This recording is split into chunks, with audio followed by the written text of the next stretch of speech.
বিলোনিয়ায় নির্বাচনে প্রতিদ্বন্দ্বিতা করার জন্য মনোনয়নপত্র জমা দিয়েছিলেন বাদল শীল। এই অপরাধী কিছু দুষ্কৃতিকারী তাকে শারীরিকভাবে আঘাত করে। জিবি হাসপাতালে চিকিৎসারত অবস্থায় গতকাল তার মৃত্যু হয়। রবিবার সকালে তার মরদেহ সিপিআইএম সদর দপ্তরে নিয়ে আসা হয়। সেখানে তার মৃতদেহে দলীয় পতাকা দিয়ে ঢেকে দেন সিপিআইএম রাজ্য সম্পাদক জিতেন্দ্র চৌধুরী, বামফ্রন্ট আহ্বায়ক নারায়ণ কর। পরবর্তীতে তার মরদেহে প্রাক্তন মুখ্যমন্ত্রী মানিক সরকার থেকে শুরু করে সকল নেতৃত্বরা শ্রদ্ধার্ঘ্য নিবেদন করেন। সেখান থেকে মিছিল করে নাগেরজোলা পর্যন্ত তার মৃতদেহ নিয়ে আসা হয়। তারপর বিলোনিয়ার উদ্দেশ্যে তার দেহ নিয়ে রওনা দেন পার্টি কর্মী সহ পরিবারের লোকেরা। এই মৃত্যু নিয়ে বলতে গিয়ে সিপিআইএম রাজ্য সম্পাদক জিতেন্দ্র চৌধুরী বলেন, ত্রিপুরা রাজ্যে গণতন্ত্রের ধারাবাহিক মৃত্যু। বিজেপি সরকার প্রতিষ্ঠিত হবার পর থেকে ধারাবাহিকভাবে যে গণতন্ত্রকে হত্যা করা হচ্ছে, এটা তারই প্রতিফলন।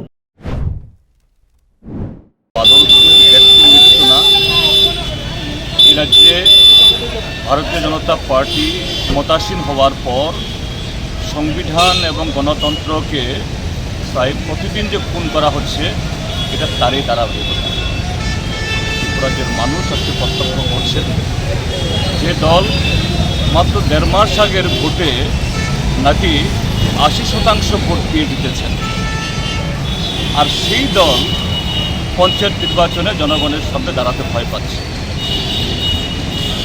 সেই নির্বাচনটা যে একটা প্রহসন, ছাপ্পা, গণতন্ত্রের বলাৎকার, এই পঞ্চায়েত নির্বাচনে প্রস্তুতির শুরু থেকে বিজেপি যা করছে তা দিয়ে আছে প্রমাণিত।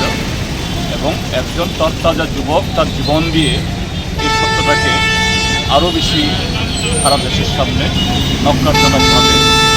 পাশাপাশি তিনি বিজেপি সরকারকে লক্ষ্য করে বলেন যে এই দল 1.5 মাস আগে 80% ভোট পেয়ে জয়লাভ করেছে।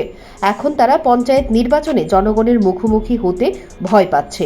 Bureau report, news prime Tripura.